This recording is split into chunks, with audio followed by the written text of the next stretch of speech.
Vamos a darle un poco al análisis. ¿Le parece bien? A ver, de entrada, comprendamos un punto que es básico. El narcotráfico es parte de un engranaje capitalista, que tiene que ver con acumulación, que tiene que ver con despojo y que tiene que ser articulado. El tema de la violencia que vemos todos los días, el tema precisamente de los campos de reclutamiento, de las matanzas, de los enfrentamientos, de la siembra, de la producción, de la elaboración de todas estas drogas, necesita un punto en donde se articule la geopolítica y la geoeconomía del crimen organizado y que existe como tal. Ese punto clave en el aspecto operativo son las agencias norteamericanas de inteligencia, la DEA y la CIA. En el otro lado, en el aspecto financiero, son los megabancos, son los sistemas financieros.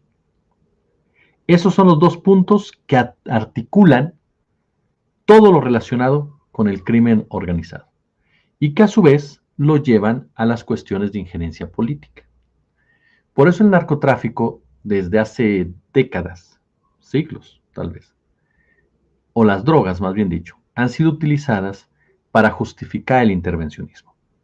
El mejor ejemplo histórico son las guerras del opio, ya lo hemos platicado en otras ocasiones.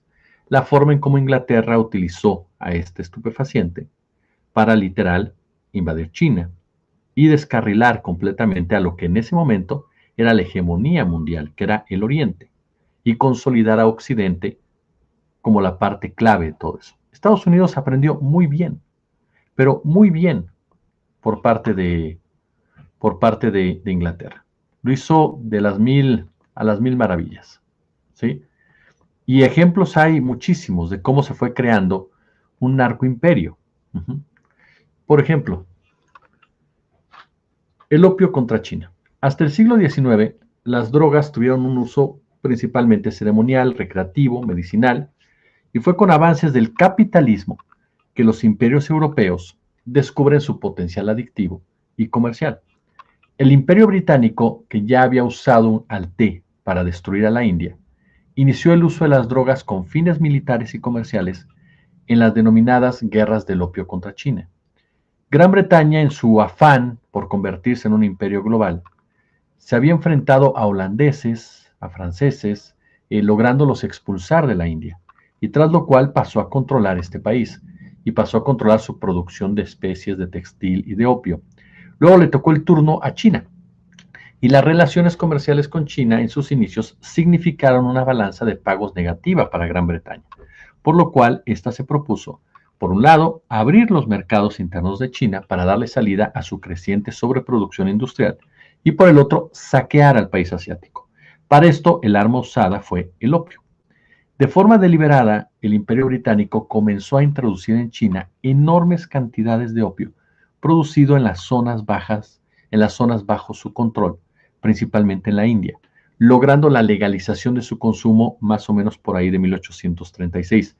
Gracias a esto, Gran Bretaña logró equilibrar en algo su balanza de pagos con China y extraer grandes cantidades de capitales de la dinastía Qing. Sin embargo, China, al darse cuenta de esta situación, rechaza y prohíbe el comercio de opio y se desatan las guerras del opio. Gran Bretaña, usando como excusa la libertad del mercado, envió a su flota de guerra que finalmente resultó vencedora, y como consecuencia de ello se firmó el Tratado de Nankín, en el que se obligaba a China a libre comercio con Inglaterra a través de 5 puertos, así como a la cesión de Hong Kong durante 150 años. Ahí comenzó lo que hemos llamado ya el siglo de la humillación. Esta derrota le permite a Estados Unidos, a Francia y a Rusia imponer a China tratados desiguales que la hundieron en una situación de dependencia respecto a los imperios occidentales. Las consecuencias a nivel social fueron devastadoras, ¿no? Hacia 1948, 70 millones de chinos eran usuarios regulares del opio. Esto es muy importante tenerlo en cuenta, porque hoy las condiciones de la economía están cambiando. Hoy China es una hegemonía, es un jugador fundamental, protagonista en materia económica. Hoy es la primera potencia económica del planeta. disputándose sí con Estados Unidos algunos puntos, pero hoy por hoy China ya es la cabeza de toda la fila en ese aspecto. Y si no lo es, está a punto de. Por lo tanto, este escenario, que fue como se construyó Occidente, es totalmente ya cuestionado y es totalmente ya retado por la misma nación a la que se encargaron de destruir a través de las drogas. Y es importante señalarlo por la manera en la cual el Departamento del Tesoro vincula a China con este tema del lavado. Y lo vincula con el cártel de Sinaloa. Y lo vincula con México. Y particularmente con una casa de bolsa relacionada, ¿no?, con la figura de Andrés Manuel López Obrador indirectamente. ¿Por qué? Porque el propietario de esa casa de bolsa es Alfonso Romo, quien fue parte del gobierno de López Obrador y que desde 2011 participó con él en la promoción de su campaña, de sus aspiraciones presidenciales. Entonces, nada de esto es casualidad. Nada de esto es casualidad. Me voy a poner el casco de aluminio desde ahorita para ir disgregando cada uno de estos puntos, si le parece bien. El primero de ellos, entendamos que el capitalismo y el narcocapitalismo son uno mismo. Ajá. El narcocapitalismo es una ramificación del capitalismo. Por lo tanto, para lavar dinero, no se lava comprando en la tienda de la esquina, no se lava invirtiendo en un canal de YouTube, no se lava comprando lavadoras de coches o estacionamientos. No, se lava en los grandes bancos. Se lava en todo un sistema financiero internacional en el cual ganan los verdaderos jefes de este negocio, que son los empresarios grandotes, mismos que han resultado beneficiarios por el capitalismo como tal. El mejor ejemplo de ello, como se los comentaba ya en otra oportunidad, es la crisis del 2008. La crisis del 2008 es producida por los grandes capitales, quienes de esta forma detienen el ascenso social. Provocan una inflación en el sector inmobiliario, que es un sector clave para cualquier economía, y posteriormente la revientan. De verdad, vamos a creer o pensar que nadie se dio cuenta de todos los analistas, de todos los fondos de inversión, de las grandes fortunas, de los grandes bancos, lo que estaba ocurriendo con el sector inmobiliario, de los riesgos que estaban sucediendo como tal. Por supuesto que se dieron cuenta, si tontos no son. El capitalismo genera sus propias crisis, no con el afán de fastidiar a los suyos, sino más bien dicho de destruir a los que no lo son, de detener un ascenso social de gente que está adquiriendo sus inmuebles y demás, de generar nuevamente pobreza, porque gracias a la pobreza se da la acumulación de capital en pocas manos y de esa forma este sistema puede seguir funcionando. Entonces generan sus propias crisis. ¿Cómo salen adelante de esa crisis? Con el dinero del narcotráfico. Y no es que los narcos salvaran la economía, no es que el Chapo salvara la economía, ni mucho menos. No, es que las empresas vinculadas al narcotráfico, las empresas criminales, los verdaderos jefes de jefes, son los potentados, son los empresarios grandotes, quienes a través de su negocio ilegal rescataron su negocio legal y siguieron adelante, generando más pobreza, generando más desigualdad y generando profundas asimetrías que de una u otra forma benefician a la estructura criminal, porque vuelves a provocar que un sector importante de la población acuda al crimen organizado como un salvavidas ante una precaria situación económica, o que sean forzados en un momento dado. El narcocapitalismo funciona exactamente igual que el capitalismo, desde el aspecto de explotación laboral, desde el aspecto de producción, desde el aspecto de los monopolios, aunque digan que no hay monopolios, desde el aspecto de las ganancias y la distribución de las mismas, desde el aspecto incluso de la propia violencia. Es exactamente lo mismo. Lo mismo. Y los grandes participantes del narcocapitalismo son los mismos que participan en el capitalismo. Es parte de, como bien lo dijo en algún momento Miguel Ángel Félix Gallardo. Nosotros no estamos fuera del Estado, somos parte del Estado. Eso es muy importante dejarlo en claro. Nadie le lava la cara a ningún millonario banquero, mucho menos su servidor, si más seguido sabe perfectamente que jamás lo haría. Yo no dudo, para nada dudo, que haya gente involucrada en el lavado de dinero. Que se comete, claro que hay lavado de dinero en México. Por supuesto que lo hay. No se trata de voltear a otro lado. Y lo hay por lo que le acabo de explicar ahorita. El papel de los megabancos, el papel de los sistemas financieros legales de la mano precisamente del crimen organizado. De otra forma, este último no podría funcionar, no podría tener los estertores que tiene en la actualidad, los alcances que tiene en la actualidad o los alcances que han venido generándose desde hace muchos años. Le pongo un ejemplo. Joaquín El Chapo Guzmán, ¿se acuerda del escándalo que se armó cuando fue colocado en la lista de Forbes? Amado Carrillo, que se decía que tenía cantidades ingentes de dinero, el caso de Pablo Escobar Gaviria, de los hermanos Rodríguez Orejuela. Bueno, ninguna de las fortunas que se les atañe, ninguna, alcanza a ser competitiva o cercana para los verdaderos ganadores de la venta de droga y la distribución de droga. Y aparte de lo que está vinculado con esa actividad. Porque otro error que se comete es pensar que el crimen organizado pues solamente es traficar la marihuana, la cocaína, el fentanilo. No. A ver, ahí se genera tráfico de armas, ahí se genera tráfico de personas, ahí se genera, por supuesto, trata de personas, la prostitución, y ahí se generan muchas otras actividades. Cada una de ellas genera otras actividades, por supuesto, en donde usted se topa que los grandes ganadores pues son personas que los explotan a nivel brutal. En el caso del tráfico de armas, por supuesto que no es un negocio de tiendas, por supuesto que no es un negocio de mercados locales, es un negocio de las grandes armadoras, las mismas fabricantes de armas que están involucradas en las guerras, porque las guerras son determinantes para el capitalismo, entre ellas la guerra en contra de las drogas.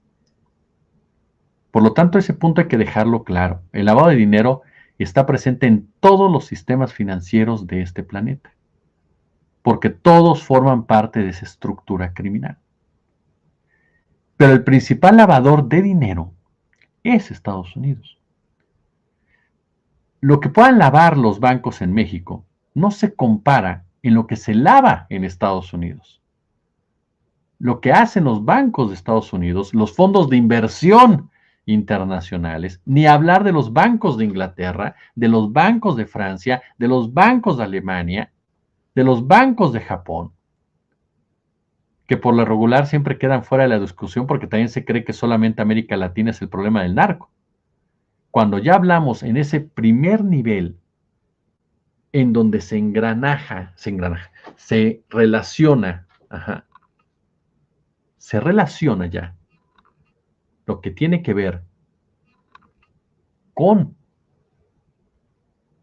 el despojo, la acumulación, la explotación, es en esos niveles de los megabancos, es en esos niveles. Por lo tanto, el principal responsable del lavado de dinero es el famoso narcoimperio.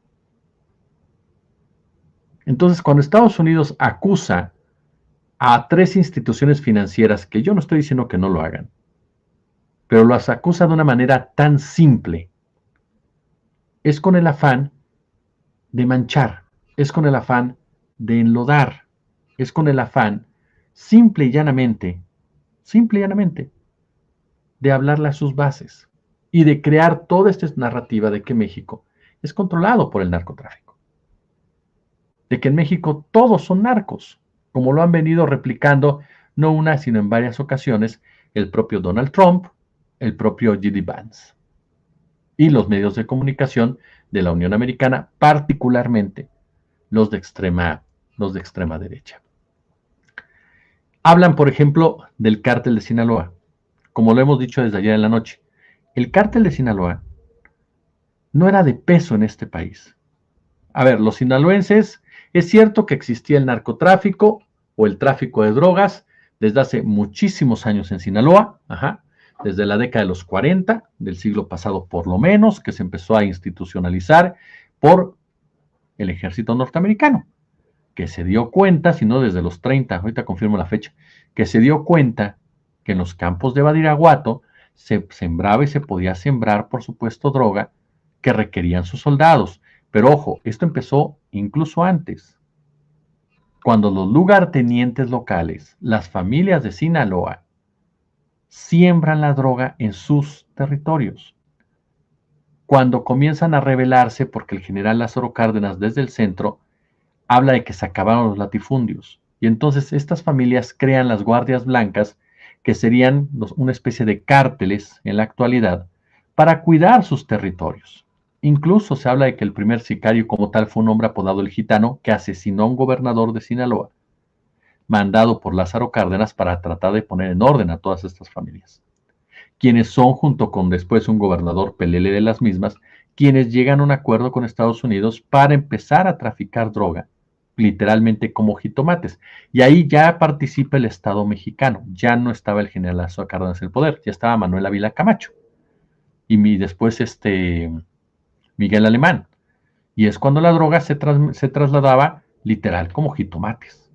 Y incluso el ejército mexicano era quien vigilaba esos traslados. Entonces, ahí comienza una historia, digámosle de esta forma, de esta manera, que deriva después en los años 70 con el famoso Pedro Avilés, el León de la Sierra, que era un narcotraficante local que operaba con el permiso de las autoridades de Sinaloa y de los gobernadores de Sinaloa. Pero en ese momento, ¿cuál cártel de Sinaloa? No existía ningún cártel. Bueno, no sabíamos ni que se llamaban cárteles. Los sinaloenses aparecen en Guadalajara, Caro Quintero, Neto Fonseca, Gallardo.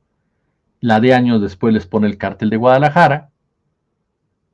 Y después aparece el cártel de Juárez, llamado Carrillo Fuentes. Después aparece el cártel de Tijuana. Después anda por ahí el cártel del Golfo, también histórico, desde los 20, 30, 40 existía como cártel de Matamoros. Bueno, no se llamaba cártel de Matamoros. El término cártel lo puso la DEA. Por lo tanto, ni nombre tenían esas organizaciones, esa es la verdad de las cosas.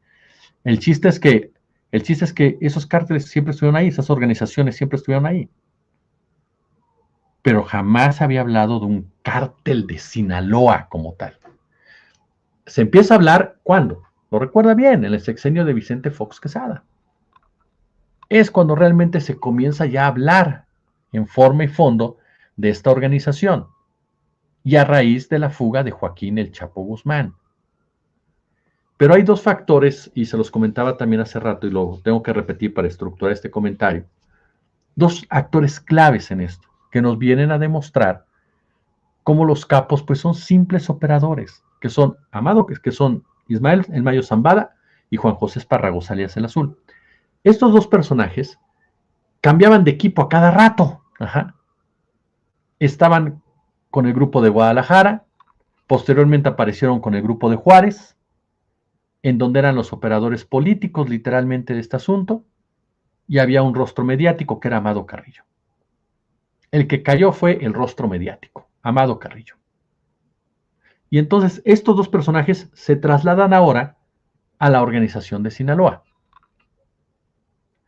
El Estado norteamericano, el Estado mexicano, que protegían al grupo de Juárez, deciden que llega un momento de que sea la organización ahora llamada de Sinaloa.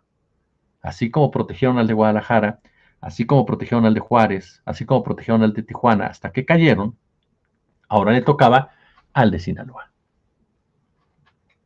Y colocan a sus dos piezas operativas, el Mayo y el Azul. Y sacan de la cárcel al Chapo, que es el rostro mediático, el rostro clave mediático de todo esto. Y entonces empieza el empoderamiento de esta organización criminal, con una mal llamada guerra por parte de Felipe Calderón. Pero fueron los panistas quienes le hicieron crecer y quienes los empoderaron en México. Y fue la DEA y la CIA a nivel internacional. Entonces, esta organización de Sinaloa, ¿a quién le responde? Sé que habrá voces que me digan, no, Jesús es que creció muchísimo y se salió del control del Estado. Paparruchas, eso no es cierto. El narcotráfico nunca ha estado fuera del control del Estado. Siempre ha sido parte del Estado criminal. Y lo instrumentalizas para golpear políticamente e intervenir.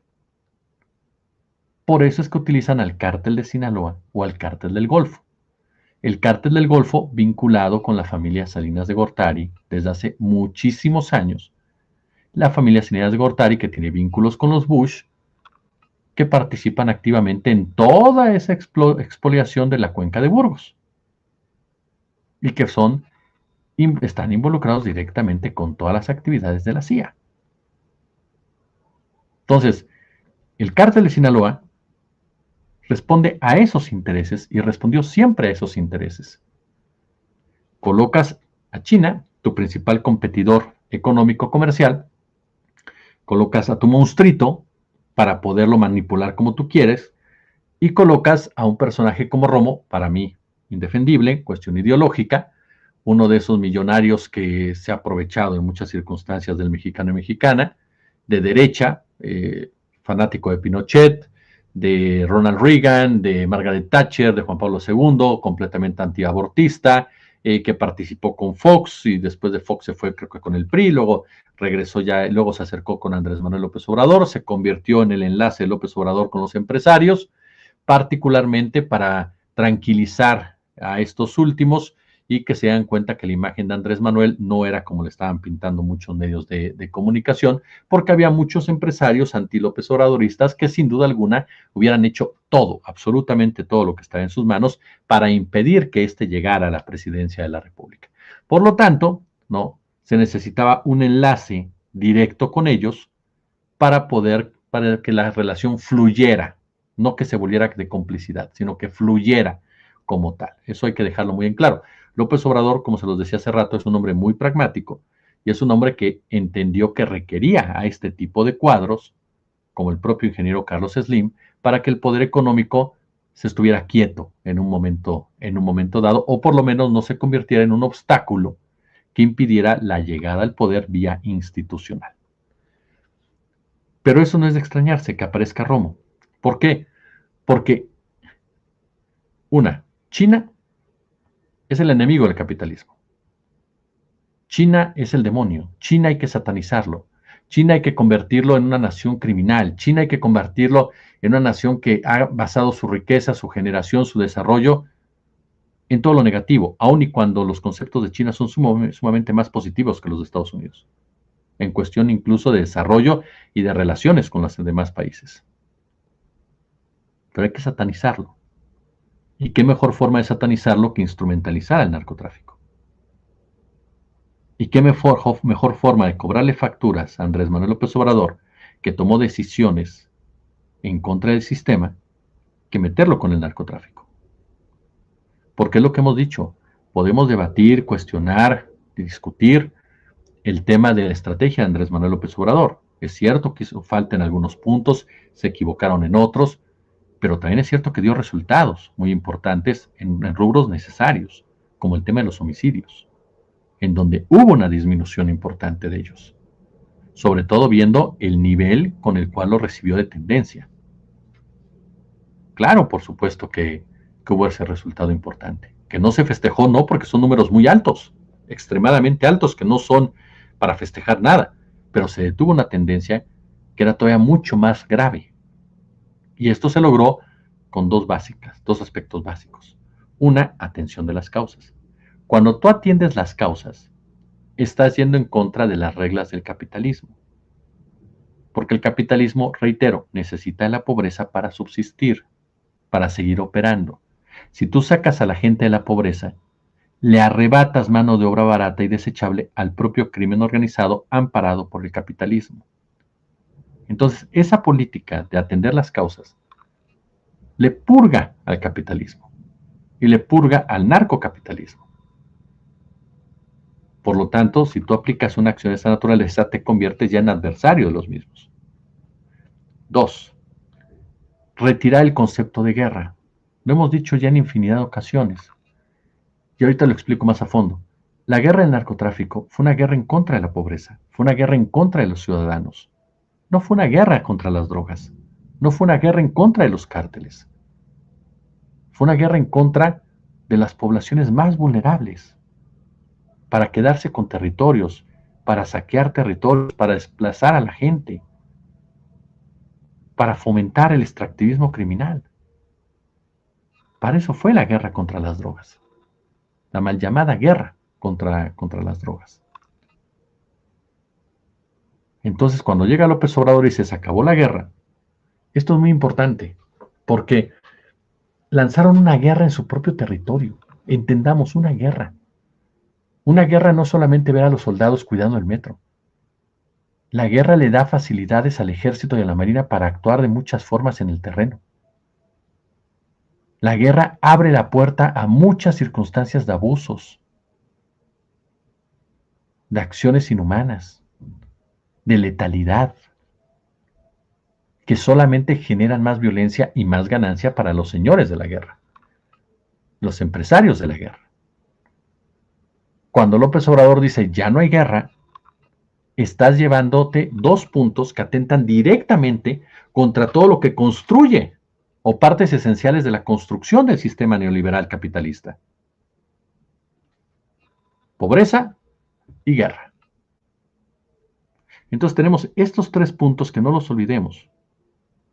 China, el rival económico al que hay que satanizar ahora como el gran generador de los precursores químicos. López Obrador, que atacar a López Obrador, involucrar a López Obrador, nos abre la puerta ¿para qué? Para presionar al gobierno mexicano.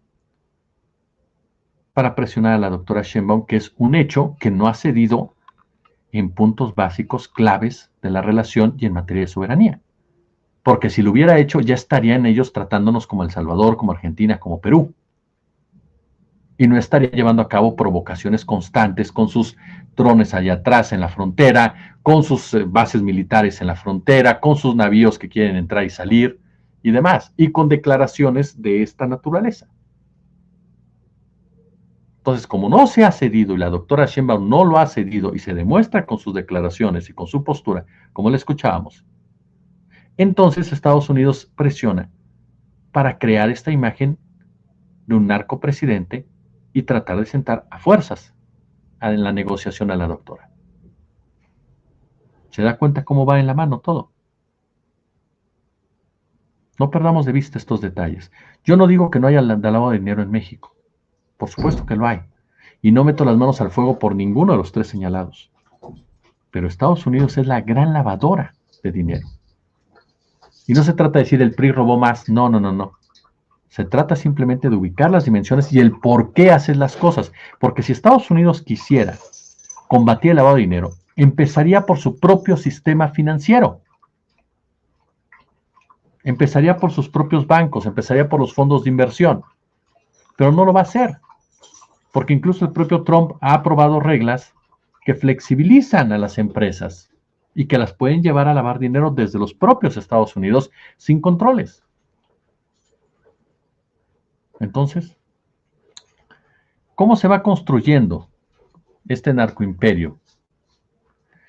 Hacia la década de los 20, usted sabe que el alcoholismo se convirtió en un problema serio para una clase trabajadora norteamericana golpeada por el terrorismo patronal, por las dificultades en las condiciones de vida y al mismo tiempo este acelerado consumo de opio en las clases dominantes que se tornó preocupante. Como medida para enfrentar ambas situaciones, se decretó en Estados Unidos la ley seca o la prohibición, la que acabó siendo la mejor aliada para el surgimiento de millonarias mafias, sentando el precedente de que la ilegalidad es una aliada de los narconegocios. Las mafias millonarias eran los grandes potentados que ahora tienen las empresas dedicadas a la producción de alcohol y que vienen desde esa época. Otro ejemplo más del paralelismo. Al Capone era un personaje que apareció ahí. Pero realmente quienes producían el alcohol, quienes lo ponían ahí, eran esas mismas familias de clases dominantes que después al legalizarse entraron ya como tal, pero que tenían a los capos como su rostro ilegal porque no podían vender alcohol legalmente. Uh-huh. Las mafias británicas, por ejemplo, aliadas con las mafias norteamericanas, eran los que metían por ahí el alcohol, el opio, el alcohol escocés también, ¿no? Por ejemplo. Y todo esto, por supuesto, ¿no? Pues generó toda una red de negocios legales, ajá, que eran una fachada para casinos, prostitución, bares, restaurantes, locales deportivos y demás, que hoy ya son parte de esa economía legal. Al final todo esto potenciaba el negocio central y servía de soporte ¿para qué? Para lavar dinero. Vean desde hace cuánto estamos hablando de ello. Obviamente este poder de la clase dominante, vinculado con sus propias mafias, pues corrompió la institucionalidad de Estados Unidos. Las organizaciones sindicales operaron en contra de los movimientos populares, ¿no? Incluso de parapolicías. Este fenómeno que vemos en México, de estos paramilitares, ¿no? Que venden sus servicios a las empresas criminales y que proceden regularmente de las policías o ejército, no es algo nuestro, es algo que está en Estados Unidos de hace muchos años y que incluso en esa época sucedía. Los matones, esos mafiosos de película que nos han presentado, muchos eran policías disfrazados de gángsters, ¿no? Y policías que llevaban a cabo precisamente esos actos brutales de violencia para tener un control social. Así fue en Estados Unidos y así lo replicaron en México y Colombia. Cuando cae la crisis del 29, viene un cambio de la política norteamericana hacia las drogas, porque viene la necesidad de aumentar las recaudaciones vía impuestos y la presión por abrir el negocio del alcohol y la necesidad de arrebatarle a los británicos el comercio mundial de las drogas, impulsan a Roosevelt a suspender la ley seca. Y en ese momento entonces las empresas legales pueden hacer un lado ya su rostro ilegal y a operar dentro de todo ello, pero instaladas por supuesto ya en el poder. Ya para 1945, la industria del alcohol y las drogas se masifica, se venden como medicamentos, por ejemplo, las drogas, y al mismo tiempo con el objetivo de combatir a las masas de campesinos organizados en América Latina, el imperio yanqui ataca las formas tradicionales de cultivo de coca, comienza a controlar su comercio, especialmente después del triunfo revolucionario de Cuba, ¿no? Pero fue ya después con el neoliberalismo en que el narcocapitalismo se convierte en narcoimperialismo, con sus nefastas consecuencias hasta nuestros días. Incluso en el 72, cuando Nixon declara la guerra contra las drogas, enfocada en combatir a los distribuidores locales y a los países sospechosos de producir y comercializar droga, en realidad fue una política a combatir a los pueblos, incluso al propio pueblo norteamericano, y a justificar la injerencia en los asuntos de otros países. Por eso es que usted ve que es la estrategia de Estados Unidos de siempre. Y lo vemos otra vez en el caso de México. Tenemos que entender que quien genera el narcotráfico, quien crea el narcotráfico en la época moderna, quien lo instrumentaliza, más bien dicho, es Estados Unidos. Y a partir de ahí, analizar geopolíticamente, geoeconómicamente, todo lo que es el crimen organizado. Si seguimos pensando que el crimen organizado es una cuestión de narcos, nunca vamos a entender la problemática real que hay. Para precisar conceptos, por ejemplo, hay una propuesta de Iñaki Gil de San Vicente, que habla del narcocapitalismo al narcoimperialismo. Es un gran estudio. Y aquí, por ejemplo, hace referencia a que el narcocapitalismo hace referencia al proceso completo de producción, transporte, reparto, venta, lavado de dinero de las drogas ilegales. En tanto, el narcotráfico solo se refiere al proceso de transporte.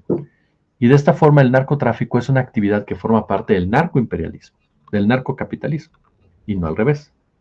Ya acordamos que el narcocapitalismo es parte del propio capitalismo. Bueno, la industria narcocapitalista presenta muchas características particulares de otros rubros del capitalismo.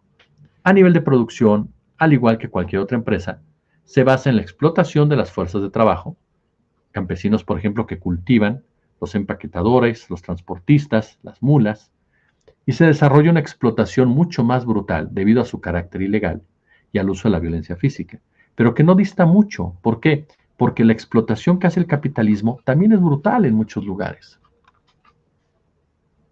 tanto mental como físicamente. La violencia se convierte así en una característica del negocio. Ajá. El paramilitarismo es inherente al narcocapitalismo y en una fuente de lucro, primero al permitir mayor explotación sobre los trabajadores, segundo al ser usado o usada para garantizar el cumplimiento de los acuerdos en un mercado obviamente desregulado y tercero para mantener, ¿no?, en muchos aspectos, el control social. Otra característica del narcocapitalismo es que para su funcionamiento, tanto a nivel de producción como de intermediación y de comercialización, requiere la complicidad de sectores institucionales, siendo característica su funcionamiento la participación de la política, la economía, los militares, lo administrativo, lo judicial, conformando las empresas criminales. Sin esta participación, de nada, jamás el narcotráfico se convierte en un problema. Por eso le da todo el contexto anterior. La droga, obviamente, es la mercancía. Su valor de cambio está determinado por su carácter ilegal. Se configura a partir de las políticas prohibicionistas, como el alcohol, y de la capacidad de las narcoempresas, ¿no?, para lograr monopolios en la producción e intercambio. De allí que las ganancias obtenidas a partir de la extracción de plusvalía al campesinado se complementen con ganancias extraordinarias derivadas del control monopólico de la droga y las ganancias obtenidas a través de ¿qué? Del capital financiero, de los megabancos. Los grandes bancos, los fondos de inversión, como BlackRock, como Vanguard, los paraísos fiscales, son los grandes ganadores y donde se encuentran los verdaderos jefes de todo esto. En su diseño imperialista, Estados Unidos ha definido, y lo hemos comentado aquí ya, pero vale la pena recordarlo, 4 espacios regionales, y esto lo dice el maestro Isaac Enríquez. Son 4 espacios regionales que funcionan para crear este narcoimperio, este narcocapitalismo global. La ruta del opio, que nace en Afganistán, ¿no?, por ejemplo, que posee enormes reservas energéticas y tiene una ubicación estratégica entre Rusia, India y China. Oriente Medio, por sus recursos naturales y por su ubicación para la distribución de la droga afgana hacia África y Europa. Los Andes latinoamericanos, por su producción de cocaína y sus recursos naturales. El Caribe, por su importancia en el tráfico de drogas hacia Estados Unidos. Estados Unidos es hoy el mayor narcotraficante, el mayor consumidor y el mayor lavador de todo lo relacionado con las drogas en el mundo. Su guerra contra las drogas no busca acabar con el narcotráfico, porque el narcotráfico es parte inherente del sistema capitalista que lo mantiene todavía o que lo colocó como imperio.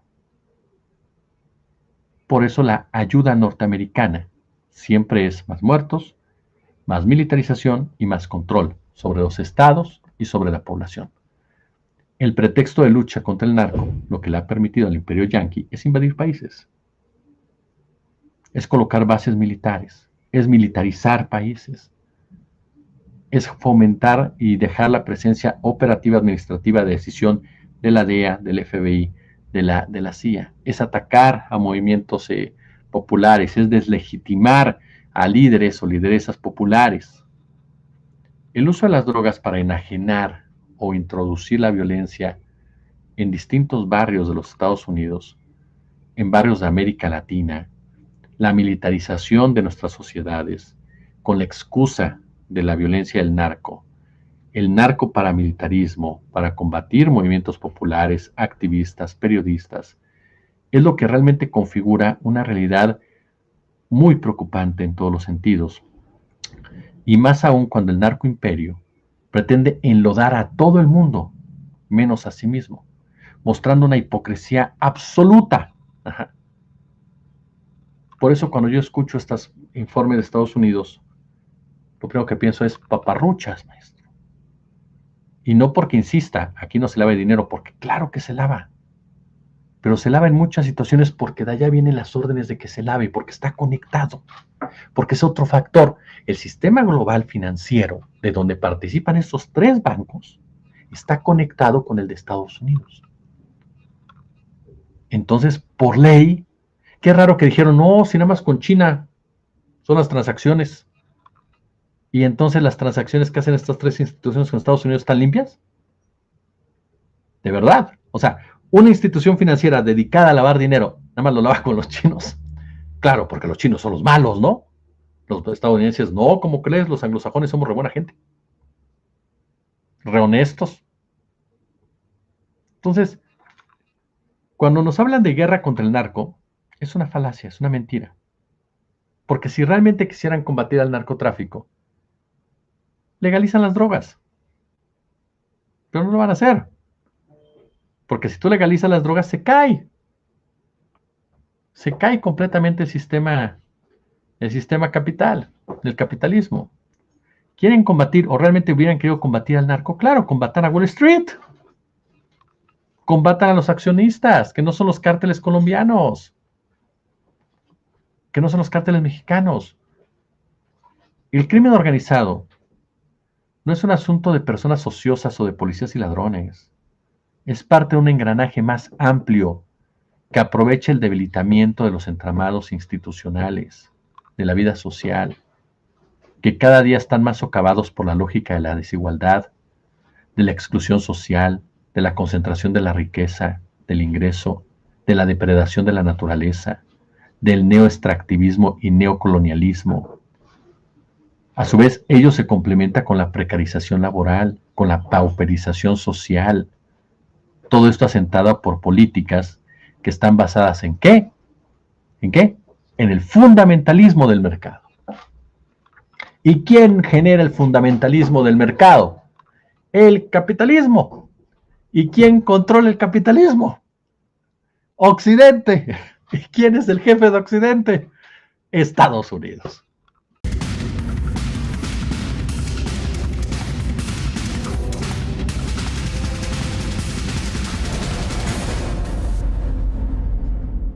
En contra de los que son desechables, en contra de los que para ellos no deben de existir.